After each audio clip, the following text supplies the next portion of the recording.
के सिस्टर घरे बारी आइल, एही से होली में बानी बौराइल। भाभी के सिस्टर घरे बारी आइल, एही से होली में बानी बौराइल। हाँ चलेली झुलफी झार झार, हाँ चलेली झुलफी झार झार, पगलावेली अखिया मार मार।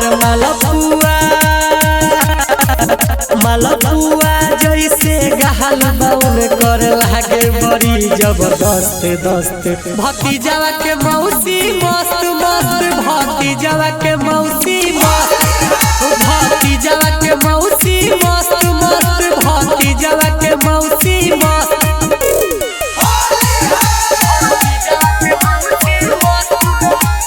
Music by Kundan Raj.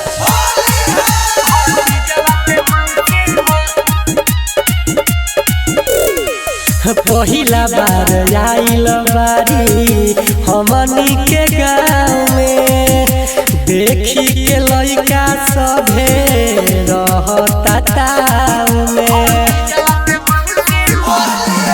हाँ पहिला बार आइल बारी हमनी के गाँव में, देखी के लइका सभे रहता ताव में।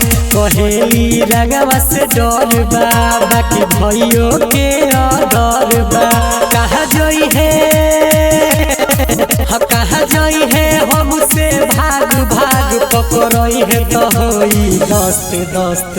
भतीजवा के मौसी मस्त मस्त, भतीजवा के मौसी मस्त, भतीजवा के मौसी मस्त मस्त, भतीजवा के मौसी मस्त। स्टूडियो दुरंदा सिवान।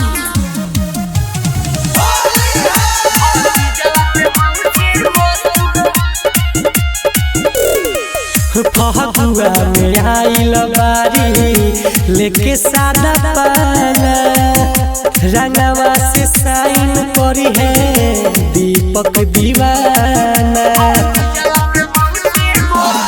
आय हाय फहुआ में आइल बारी लेके सादा पाना, रंगवा से साइन करी है दीपक दीवाना। चाहे सुनब भले बात बात, घरवा से मिली लात लात। नहीं छोड़ब लाल देव साथ साथ, जनी हमारा के बूझ सस्त सस्त। भतीजवा के मौसी